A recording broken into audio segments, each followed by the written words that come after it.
Okay, thanks everybody for joining. This is the bi-weekly International COVID-19 HPC Knowledge Exchange. We're really excited for everyone to be here. Let me put this link in the chat window. Somebody is asking for it on the, hang on just a second. There we go.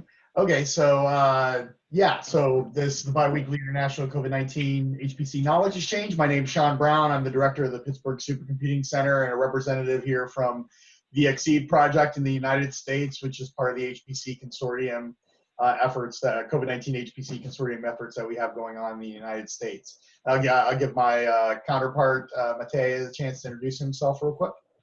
Hello, everybody. So I'm Matej Prapatnik. I'm chair of PRACE, the Scientific Steering Committee. PRACE is a counterpart of XSEED in Europe. And I'm a head of theory department at the National Institute of Chemistry and professor of physics at the University of Ljubljana, Slovenia. So yeah, I'm welcoming you to this webinar, which we are organizing together with XSEED and Sean. Okay, great.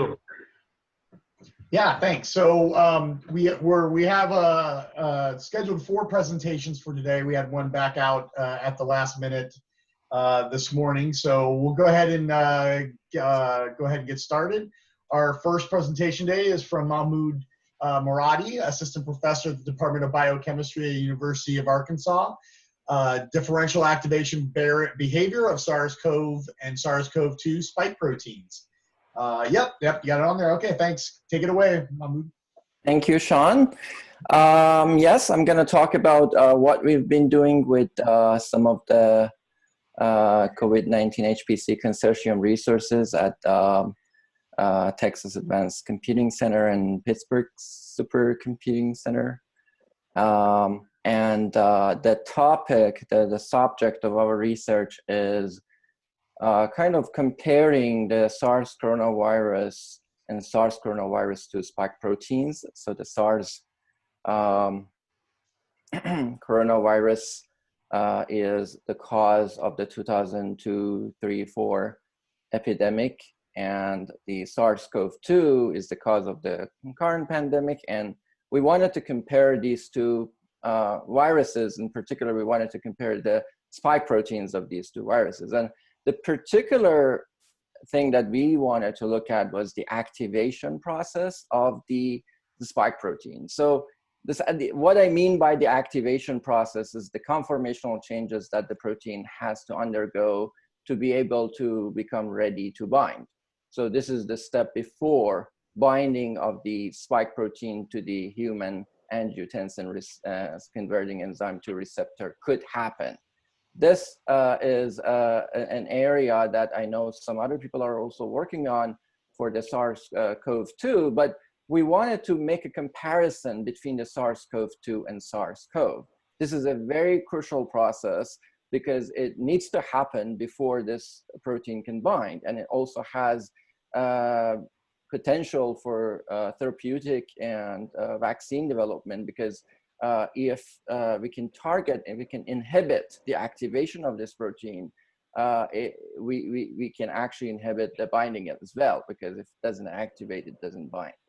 So this is what we've been doing. We've been looking at the cryo-EM structures of these proteins. The ectodomains of these proteins are available both for the SARS-CoV and SARS-CoV-2, and they are available in different states. So what I'm showing here is the CoV-2 and CoV spike proteins in their inactive state. These are from cryo-EM structure, cryo-EM. And also on the right, you see the same thing for the CoV-2 and CoV for the active state. So the active state here is when one of the protomers is open. You can call it partially open structure. You can have more than one open, but it's shown that one is enough. So if there is one of these three protomers, because it's a trimer, opens, it can actually bind the ACE2. So we are looking at this process, the process of activation, meaning going from the closed to this partially open, which means one of the 3 open. And the cryo-EMs look very similar when you compare CoV-2 and CoV. And this might be a little deceiving, because if you look at these, you say, well, there is a closed state and there is an open state, and they look kind of similar. There has been a lot of attention to certain mutations that can be observed between the two, the difference of the sequence of the two proteins, particularly in the receptor binding domain, and the particular residues that bind to the ACE2. However, we think that there are some other residues that are probably very important as well, and those are the residues involved in the activation that are not necessarily the same residues involved in binding. So our results actually have been very interesting in the sense that we have observed that the two proteins, the SARS-CoV and SARS-CoV-2 spike proteins, are very different dynamically. Although they are very similar when you look at these static pictures, they are not the same when you look at the dynamics. And the models that we've been using so far are based on the cryo-EMs. We had a lot of missing loops that we had to add. Also, we have control simulations that we don't add the loops, just to kind of see whether we see the similar results, even if the loops aren't added. One thing that we haven't done is adding the glycan chains. So because we wanted to do an apple-to-apple comparison between the two, we didn't want to complicate this any further, because if you want to add the glycan chains, then the question, of course, would be where to add them, what to add, and so on. And if you don't do a good job of doing the same thing for both proteins, then the comparison would be kind of difficult. So we decided not to add the glycan chains for these simulations, at least at this stage. So we ran a lot of equilibrium simulations on Anton with the closed open state, repeating them with the loops, without the loops, with SARS-CoV, with SARS-CoV-2, and so on. The simulations are typically 5 microseconds each and repeated a few times to see whether we see the same kind of behavior or not, whether the results are reproducible or not. So whatever that I'm going to discuss here is based on things that are either fully reproducible or partially reproducible. So of course you can observe a lot of things, but if it's not reproducible, if you see the exact opposite in the next iteration, you can't trust that. So we have also run a lot of non-equilibrium simulations and the string method simulations, which are the type of simulations you do to optimize the pathways, because we are interested in conformational free energy landscapes. We haven't got to the point that we calculate the free energies yet, but we have been able to generate these initial pathways, run many iterations of them, and you see the string methods simulations. These are based on at least 1,000 or 2,000 copies of the system running at the same time. So these are the type of simulations that we've been running. The equilibrium simulations are on Anton, and the non-equilibrium and path optimization simulations are on Frontera at TAC. So this is an example of a simulation that you see initially open structures of CoV-2 and CoV-1 that you just run them for 5 microseconds. It's being basically looped. So on the left side, you see the SARS-CoV-2 spike protein. It starts as an open, stays open for the whole 5 microseconds. In none of the simulations that we ran with the SARS-CoV-2 spike protein open, in none of them we observed closing. It always stays open. So it seems to be very, it likes very much to stay open. So it's a very active protein. On the other hand, what you see on the right side is the SARS-CoV spike protein. Starts as an open conformation and it closes within a few microseconds. We don't necessarily see the full closure in all the simulations, but we see partial closures or starting to close in some of the repeats of these simulations. So this is a very, very clear distinction between the two that we see, which we have been able to observe this very consistently. The non-equilibrium simulations give the same results. So these are completely independent. These are not based on those equilibrium simulations. We start from the cryo structure again. We do a little bit of equilibration just for a few, 20, 30 nanoseconds or so. And then we start these non-equilibrium simulations, these kind of pulling simulations, which is in this particular case is targeted MD. So you start with the partially open, for instance, and then you try to close by using the RMSD as your collective variable. So these are 10 different repeats of the same simulations. The yellow ones are the SARS-CoV-2, and the magenta is the SARS-CoV. And you see that, again, the two behave very differently in terms of the non-equilibrium work. It is more difficult to close the SARS-CoV-2. The SARS-CoV-2 is the yellow one. It is open, and it likes to be open, so it's more difficult to close it. You need more work for it.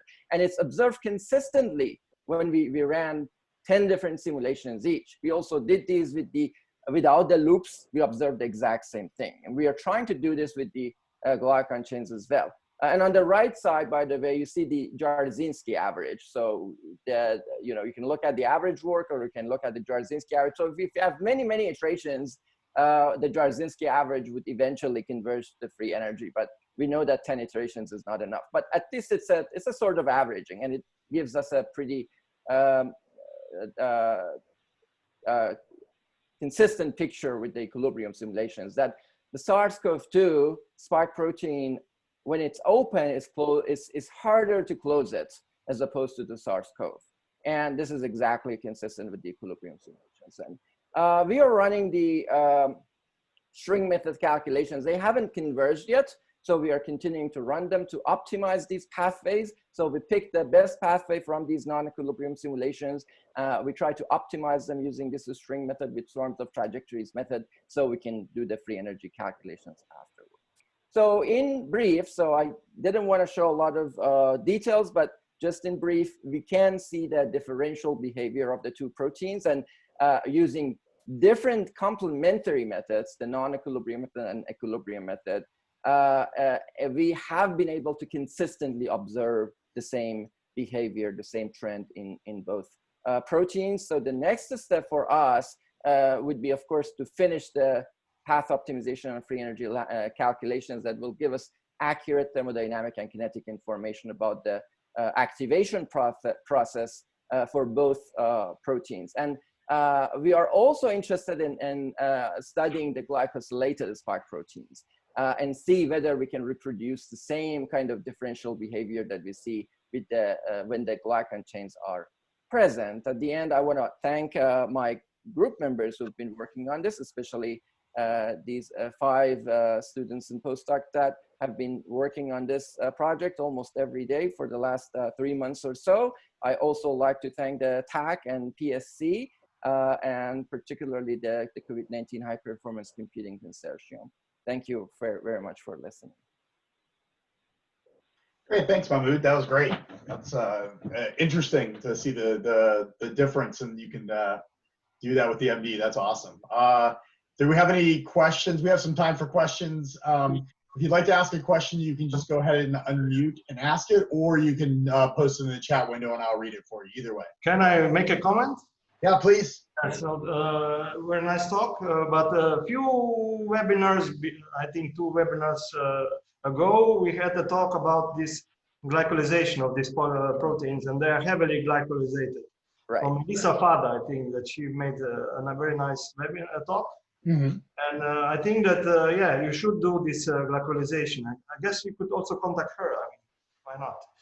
Yeah, I mean, absolutely. And she showed that this heavily affects the dynamics and everything of this. Absolutely. So we definitely very much like to see whether we see the same behavior with the glycan chains present or not. And I know that several people are working on the SARS-CoV-2 glycosylation, but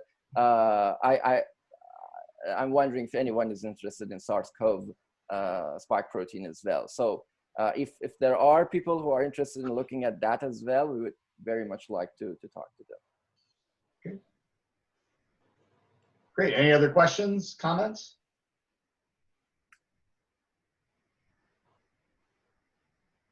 I think that there is a structure of the SARS-CoV-2 spike with the glycosylation.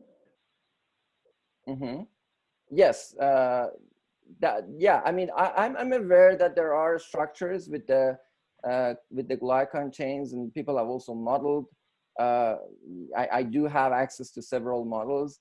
But the thing is, and the reason that we didn't go that way was we wanted to make an apple-to-apple comparison between the two. So if I had done the exact same thing with the glycan chains, somebody could have asked me that, what if you just didn't do a good job of glycosylation for one versus the other?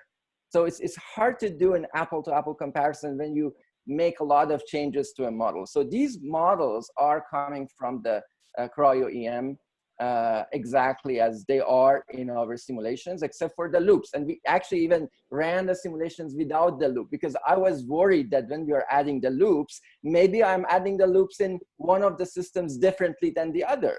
And it's very much actually, it's really possible that you just do something with the loops in one case rather than as opposed to the other case, and that is the reason that the two behave differently. Also with the glycan chains, if you add the glycan chains in one way and the other in another way, then maybe that's the reason that you end up with different dynamics. So that's why you can think of what we've run so far as controlled simulation. So if we can reproduce the same thing with the glycan chains, then it would basically make a very solid case.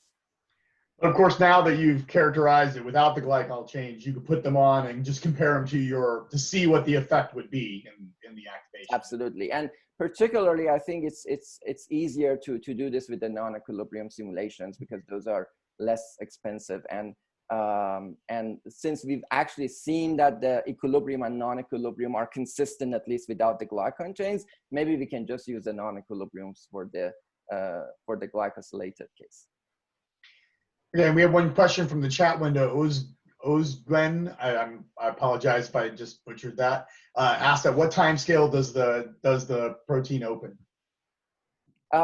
So we have not observed any opening. So we observe closing, but in the non-equilibrium, in the equilibrium simulations, within the 5 microsecond time scale that we run these simulations, we never observed any opening. But in the non-equilibrium simulations, of course, we observe. And the free energy calculations are going to give us the answer to that question. Okay, great. Okay, well, in the interest, why do you think it is not opening? We actually have been looking at the local interactions, and we have identified actually several interesting local phenomena which we think contribute to that. For instance, there is a unique there is a unique soul bridge in the SARS-CoV, which doesn't exist in SARS-CoV-2. And that soul bridge actually, we actually see that because of the mutations, it can't happen in SARS-CoV-2. And we think that soul bridge is one of the reasons that we see the closure in the SARS-CoV. Okay. Well, great. Well, I think we'll move on to the next talk. Thanks, Mahmoud, for the wonderful talk. Appreciate you coming in and telling us what you're doing. Thank you very much. Yeah, thank you. I'll turn it over to Matej to introduce our next speaker. The next speaker is Thierry Poinsot, head of the CFD team at CERFACS, France. So Thierry, please. Yes, hello. Can you hear me? Yes, and you can share your screen if you want to with some slides, or just give us an update. It's up to you. Yeah. So I will try to do that now. Let me share this. Do you see one screen or do you see two? See one screen now. Okay. Yep. Okay, so we changed topics here. What we want to describe is what we've been doing for a few months now on the propagation of virus through air. So the context is the following. This work is done at CERFACS, which is a private research center in Toulouse. And we basically have all the shareholders that you see here. And as you can see, our main job at CERFACS is to compute this kind of flows. So this flow is what's happening in the engine of an aircraft, typically, where you have drops of kerosene mixing with air. So we thought that it's not very different from drops of someone sick mixing with the air in an office, for example.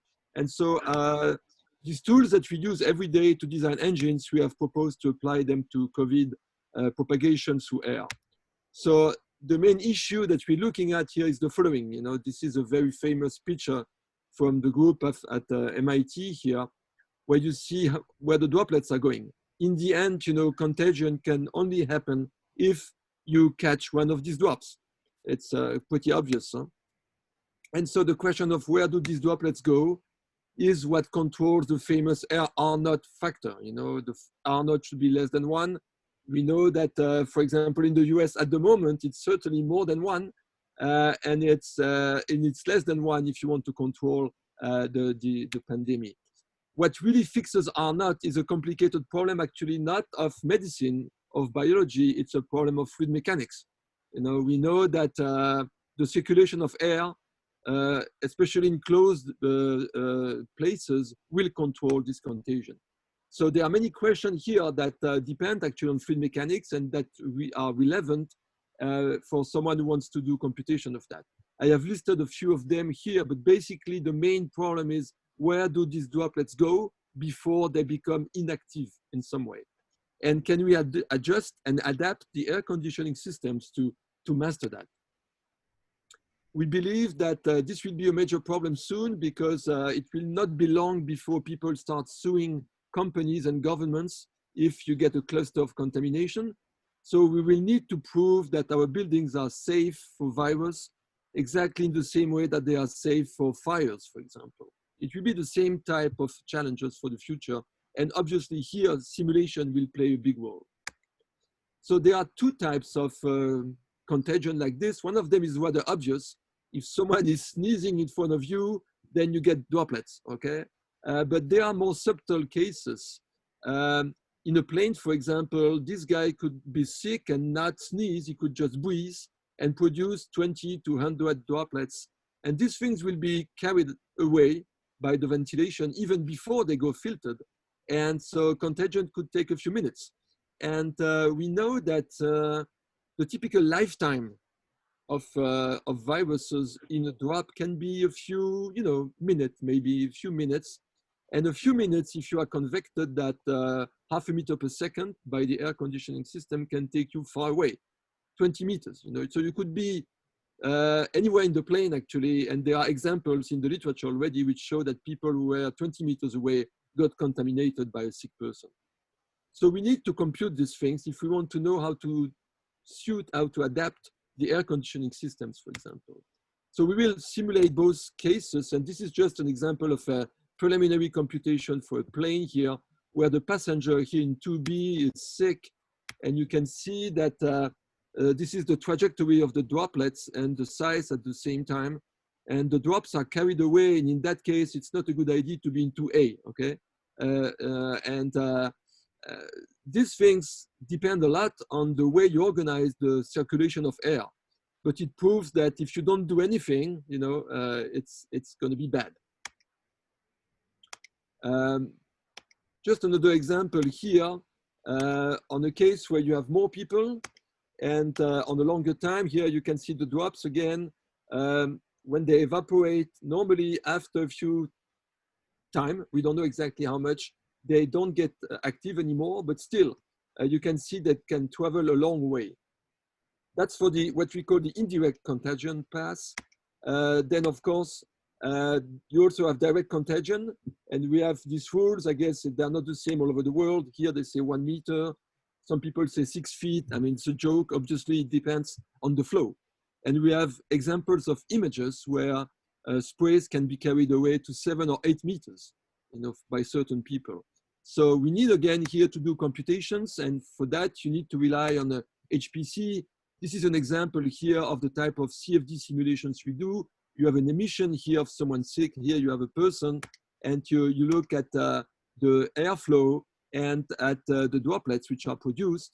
And depending, of course, on the person, depending on who is in front of it, then you can have different scenarios of contagion. And a lot of groups at the moment are doing similar cases. You probably saw computations like this by Japanese groups and German groups and all these guys. So these computations are fun to do, but we believe that this direct contagion path is not going to be as important as the indirect one. The first thing is that you're not going to be able to sneeze, you know, in a building anymore. If you do that, people will call the police now. You can stop sneezing maybe, but you cannot stop breathing and you cannot stop talking. So those make nice pictures, but we believe that these computations are the most important ones because we will need to address this question. And now, why is that an HPC problem? It's an HPC problem because you need to run millions of droplets in a big building. So from the CFD point of view, that means billions of points. And you need to repeat that with all kinds of scenarios, you know. Excuse me, can I ask one question? Why does it go to the right? Why is it not symmetric? So this key is coughing or to the right or how? Yeah, well, the flow itself is imposed by the air conditioning, but it's a turbulent flow. So the flow is not always going in the same direction. There are fluctuations of flow. So the drops themselves, depending on how you inject them, they follow different paths. It's very complicated, actually. You know, it's a very interesting problem for HPC because the droplets evaporate also at the same time. They can hit walls. They can, you know, lots of things are happening here. So this is why we believe that this is going to be an important topic in the future. And I'm sure that we're going to see more and more papers on HPC machines looking at these problems. Okay, that's all I wanted to say. If you have questions, I'll be happy to answer. Thank you. Yeah, thanks, Thierry. That was great. Anybody have any questions that they would like to ask? You can unmute or post them in the chat window. This is Eve Wardley. I was really cool simulations. Are you also trying to use different masks and face shields in your simulations? Yeah, you can simulate also the influence of masks and of shields, and you can put all that in the simulation. And that also belongs, of course, to the objectives. Not only masks and shields, but also putting some walls at certain places and changing the air conditioning system to try to limit what you see here on the screen. Have you done anything with masks plus shields? Like, do masks and shields, this is just a practical question, do masks and shields work considerably better than just masks?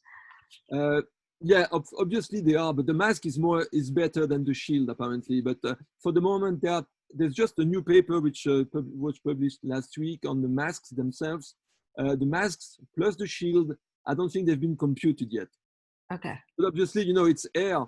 So the shield has a problem because the air can still propagate behind the shield and go to your face. The mask is better in that aspect. Yeah, hey, I just have one comment. I mean, being an epidemiologist or playing one in my on TV, the R0 does have biological factors involved. Like a vaccine can reduce R0, a therapeutic can reduce R0. It's not just physical. But in the case of COVID-19, we don't have any therapeutics or vaccines, so this is obviously the only way right now we can reduce R0. Yeah, for the moment, yeah. For the moment, yeah. I have a couple questions in the chat window. I'll go ahead and ask them. Theresa Deisher asked, how can a person stop sneezing? I don't know. I think if we would solve that problem, then allergies would be a thing of the past. Yeah, I think that if you want to sneeze now in an office or in a plane, people will look at you in a strange way. Yeah, so those people will use masks, obviously, and they will try to be careful. But you can stop sneezing, maybe, but you cannot stop breathing. And you produce droplets even when you breathe. So and you talk. When you talk, it makes a lot of drops. So it's a tough problem. Mm-hmm.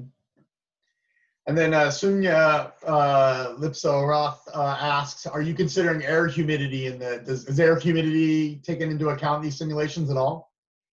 Yeah, actually, the air humidity, there's a recent paper on that which shows that it plays a big role because if the air is really dry, then the spray evaporates faster and it dies faster. Apparently, high temperatures would lead to shorter lifetimes for these drops because they get solid right away, not right away, let's say, faster than if the air is humid. Mm-hmm. So that, again, it's an indication on how to tune your air conditioning system. In a plane, you can master that. You can play with the humidity of the air and the temperature of the air. I see. Okay, yeah, and then Theresa asked, and I'm not sure this is a question for this talk, but what about the herd immunity publicized from Swedish cases? I think the jury's still sort of out on what herd immunity for this will be. Last data I saw coming out of Sweden is the cases were going up still, that their policy of herd immunity didn't necessarily work. Go ahead. I was just curious. So there's a paper that just came out on June 29th on T-cell immunity in convalescent individuals with asymptomatic or mild COVID-19, and just was curious as to what the group's thoughts were on that study. So the B immunity has been really disappointing, but robust T-cell immunity, could provide some protection. Yeah. No. Yeah, of course, that'll be a function of how fast it evolves and all sorts of other great things that'll be difficult to quantify. I mean, I think the jury is very much still out on how long immunity will have. Period. End of story. Right. Yeah. Yeah. Tough questions. Yeah. Yeah. Great. Well, thanks. Any other questions, real quick? Are we good? Yeah. Well, thank you very much, Terry. That was wonderful. Thanks. I look forward to seeing more work on that and seeing some of those other simulations. That's really, really cool work.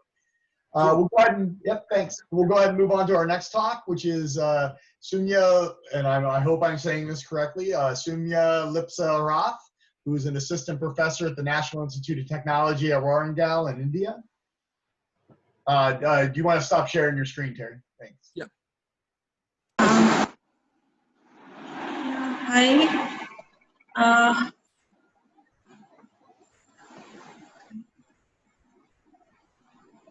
Do you have some slides you'd like to share? You can go ahead and share your screen whenever you're ready.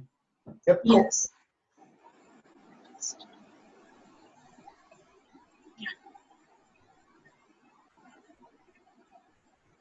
Just a second. Yep. Don't worry. Okay. Yeah. Okay. Great. Yeah. Take it away. So hi, I'm Soumya. I'm from NIT Warangal, India, and me and Dr. Kishant, we are working. We are studying the dependence of the structure and dynamics of the SARS-CoV-2 on the temperature and humidity. So, like you can see, earlier reports have, earlier reports by various. No, please wait. Okay, so earlier statistics from SARS virus, they are shown that at high temperatures, the incidence of the virus, the infections were reducing a lot. So, and then there was very many papers, they were saying that it might reduce. So we thought that we'll see this in by doing simulations, like what is happening to the structure in the real time. So I'm doing molecular dynamics simulation. And so these are the two factors we are checking, like we are seeing how the structure of the virus is affected. So basically, if you see that these are the goals, I'm trying to see the effect of temperature on SARS-CoV-2, the effect of humidity, and if temperature and humidity both affect the virus. I can't simulate the complete virus because it has around 29 proteins. So I'm just taking 4 proteins which are present on the surface.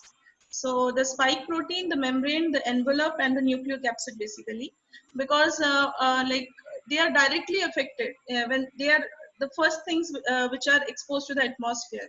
So like you can see here. So this is the first thing which I studied, the spike protein at the different temperatures. We took the temperatures ranging from 10 to 50 degrees Celsius. And so what did we find? So this is the protein, we omitted the lipid bilayer, we omitted the glycan molecules as well. And then just simulated it for 200 nanoseconds at different temperatures. So it was a 10 degree window. And like the top part is the S1 domain and the bottom part is the S2 domain. The S2 domain here, it is embedded inside the lipid bilayer, and the S1 domain is exposed. So after simulation, we found that whether the lipid layer is present or it's absent, the S2 domain is not showing a lot of fluctuations, but the S1 domain is. And another interesting thing which we found was if you see this open and close this thing, so this is the top view. You see the protein from the top. So the white part here is the N-terminal domain, and this green and red parts, they are the receptor binding domain. So this receptor binding domain, it binds to the human receptor, the ACE2 receptor. And this white part is the N-terminal domain, where the glycan molecules are mainly binding. So what did we see is that this N-terminal domain has a lot of charged residues.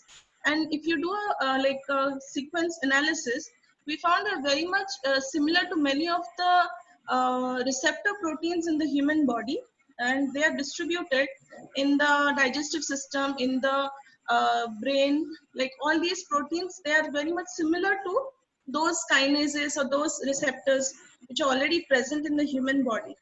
So that is one interesting thing which we found. And around the temperatures of 10 to 30 degrees, the charged residue, it formed a very stable motif sort of thing. After that, we checked the receptor binding domain, and the receptor binding domain, you have this red part here, which is the receptor binding motif. So this binds to the ACE2 receptor. This motif, if you take it at a higher temperature, it is sort of getting it is what do you say? It is getting it is not getting exposed, right? So it is sort of closing. So it is getting buried. Sorry, I lost the word. So from 40 degrees, we checked at 50 degrees, we checked at 70 degrees, and all the conformation. This receptor binding motif is sort of buried. So this is very, so if it is buried, it is not suitable to bind to the ACE2 receptor of the human, in the humans. And so we have a preprint here, and it is under review right now. So after the spike protein, like I said earlier, I have the membrane and envelope and the nucleocapsid also to study. So currently we are we have simulated the membrane protein at different temperatures, and we are going to start simulations in different relative humidity for all these proteins. So yeah, that's all. Thank you for listening, and thank you for giving me a chance to present the work. Yeah, thank you so much, Soumya. It was great. Any questions for Soumya? Am I saying it right? I'm fine. So, but okay. So about glycosylation, I mean, how does this affect the whole things? In case you haven't noticed, that Matej is really concerned. Yeah, about today I picked the topic. So, so if you put also all this glycosylation around, would this change the? No, I have actually taken a minimal system. I have, if I put the glycosylated residues, I have to put the lipid layer. So it will, obviously there will be some change, but overall, if you see, we are not complicating the system right now. If we code screen it in future, maybe we'll include all these also.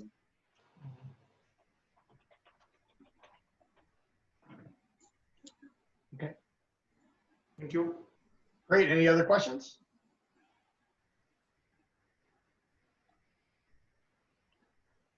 Okay, hearing none. Thank you again, Soumya. It was really nice of you to come and present to us. That's and share your work with us. Okay, thank you. Yep, thank you. And then I'll turn it over to Matej to introduce our last speaker. So the last speaker of today is Theresa Deisher. She is the president and COO of AVM Biotechnology, US, I guess. Yes. Mm-hmm. Am I unmuted? Yes, we can hear you. Okay, great.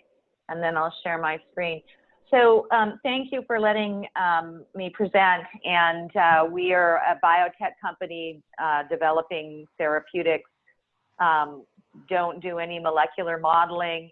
and we don't have infectious disease capacity. So our focus has been in oncology, which is why I've reached out to this group, and I want to thank Sean for inviting me to join. The reason that I reached out is that I was at Genentech back in the days when they were working on preventing HIV viral entry, and they focused solely on one receptor, which was the CD4 receptor. And so those early efforts failed because the HIV actually can use more than one receptor.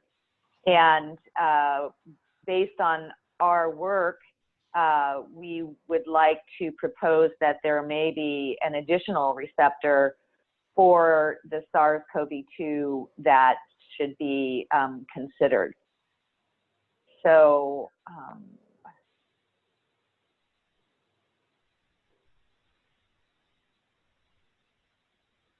and I have shared my screen. Can you see my screen?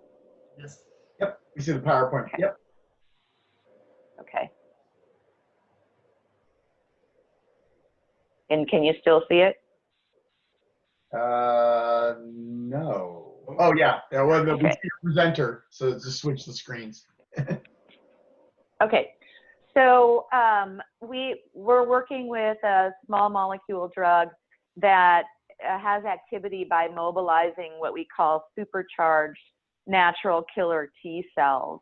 And we call them supercharged because they're a log more activatable than other described what we'll call ordinary natural killer T cells. Our first clinical indications, we have an approved IND for non-Hodgkin's lymphoma, basically terminal no option patients. Enrollment has obviously been delayed because of the COVID-19 patients. We thought that our first infectious disease indication would be HIV, but with the current pandemic, we're actually almost ready to file our full IND with the FDA to treat COVID-19 as well as influenza A and B ARDS.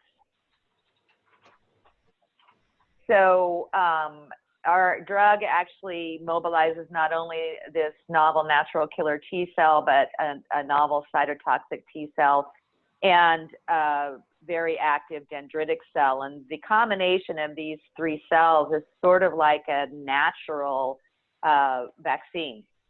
And we have phenomenal activity in very aggressive tumor models that chemotherapy and other immunomodulatory approved drugs do not have activity in.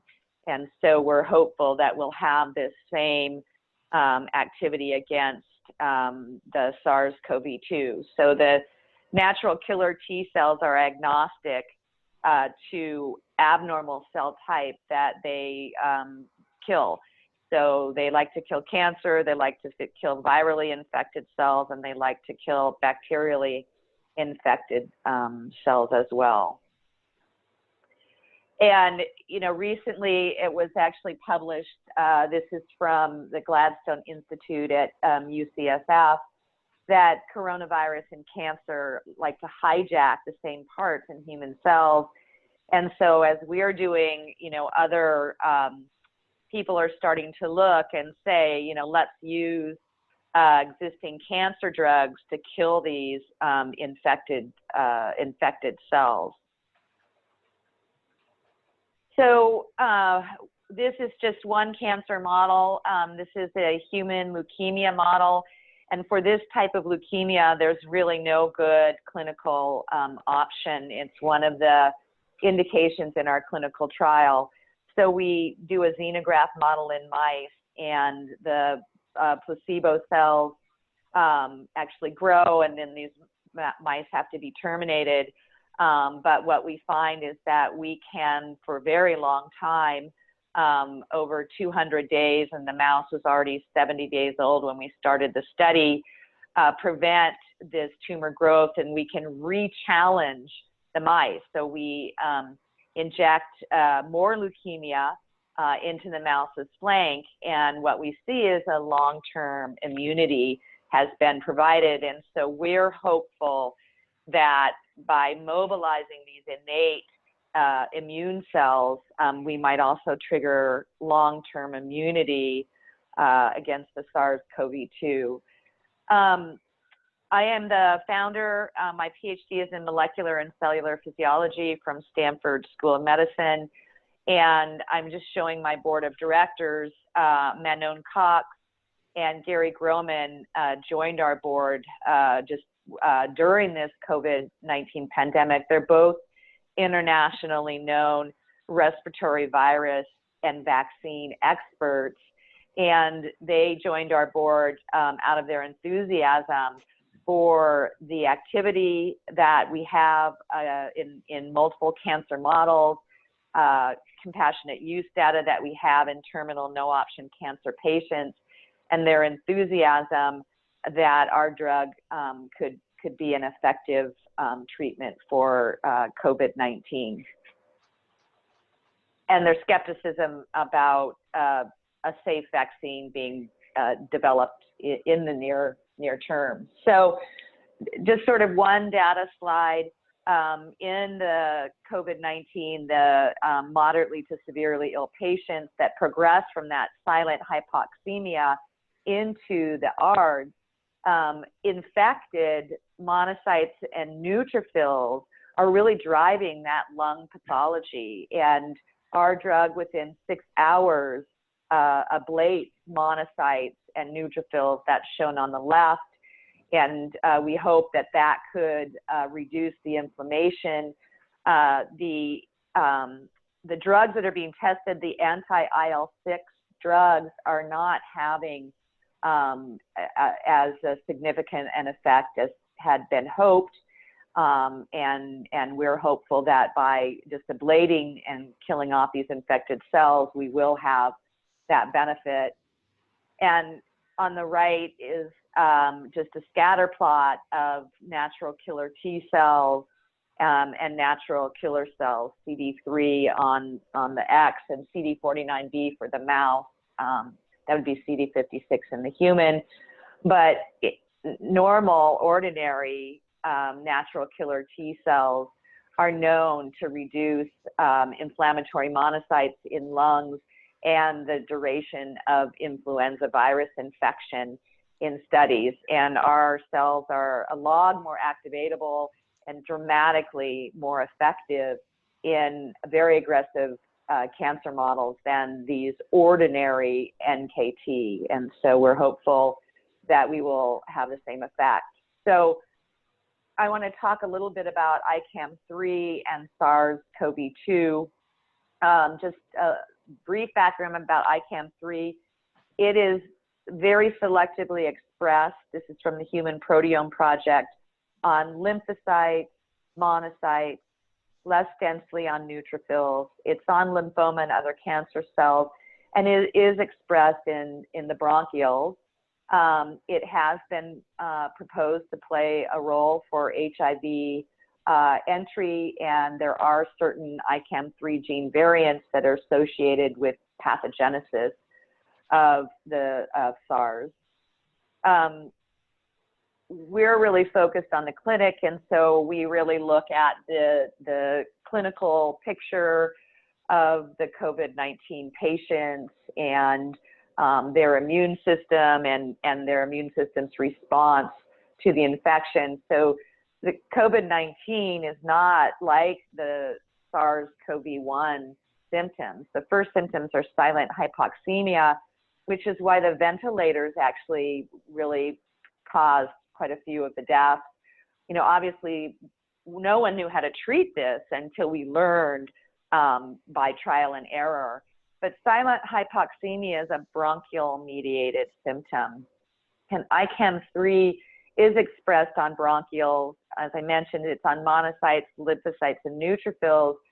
And the infection pattern in these COVID-19 patients is infections in monocytes, lymphocytes, and neutrophils, very distinct from the SARS-CoV-1, which infected dendritic cells, but it could not proliferate in them. It is interesting, the SARS-CoV-1, which used the human ACE2 to enter the body, used DC sign and L sign expressed on dendritic cells to infect the dendritic cells. And the DC sign and the L sign are ligands for ICAM3. So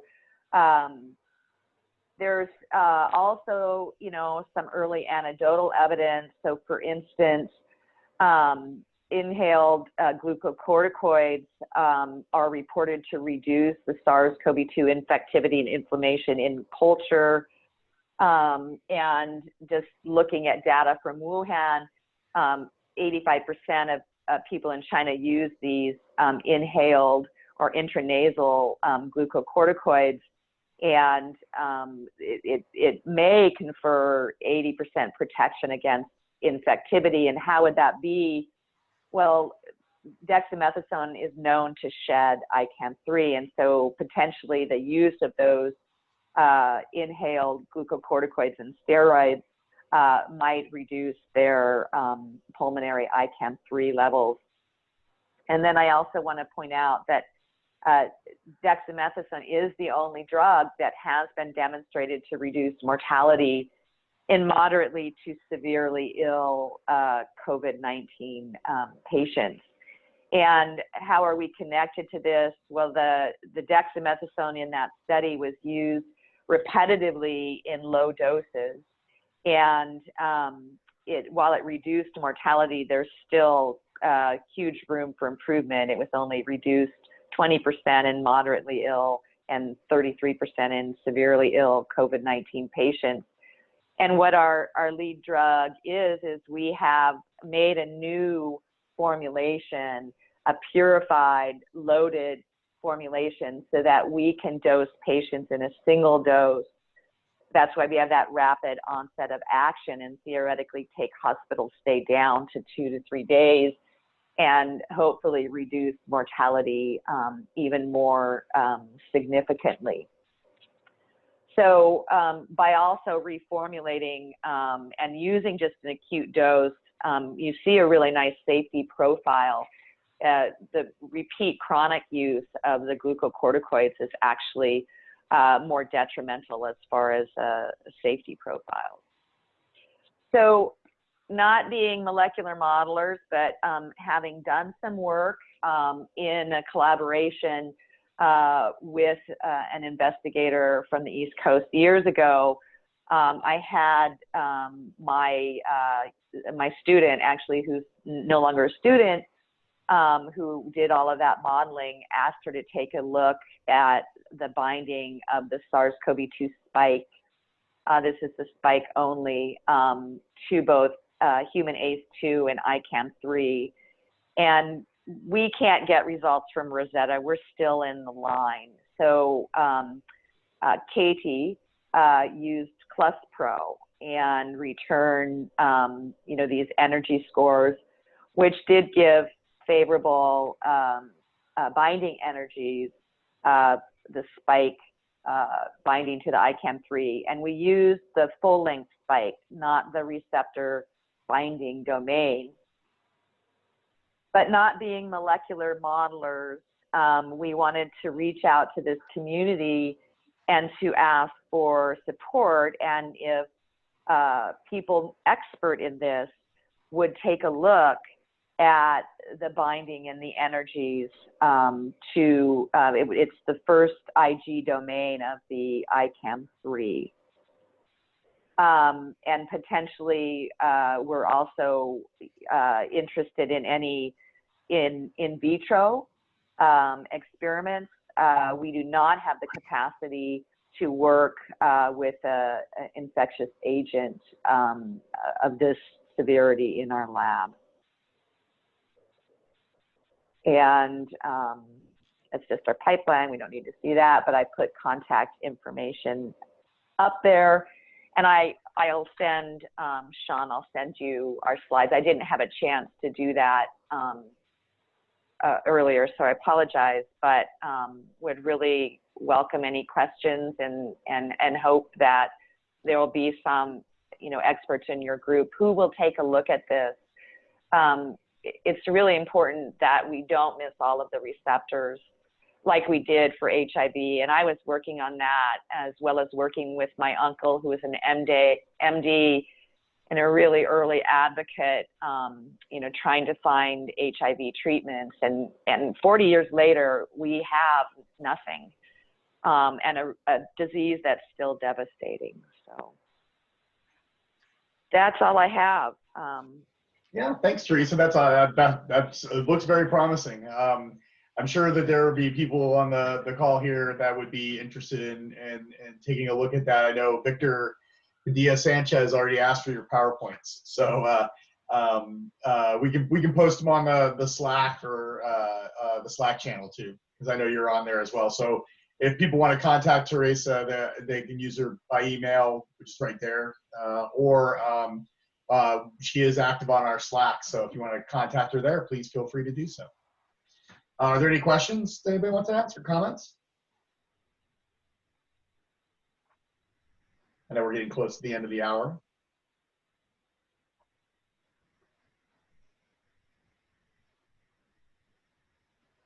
Okay, well, hearing none, I'm sure that people will follow up with you digitally, Theresa. And yeah, if you send me the slides, I'll make sure they get posted places. Okay, I'll send them to you right now. I don't know if I have your direct email. I know I have Philip Blood. That's fine. You can send them to him. He works for me. I'll so. send him. Okay. Okay. I will do that. Okay, great. Well, again, thanks everybody for joining us today. Thanks to all the presenters. Those were wonderful updates. We'll be back again in 2 weeks, and I once again posted in the chat channel there. If you want to join, if you haven't yet and you want to join our Slack channel to keep the conversation going, please feel free to do so. The link's right there. So thank you very much. Everybody have a great, for the US citizens, have a great holiday weekend. For everybody else, have a great weekend. Bye-bye. Thank you. Bye-bye. Bye.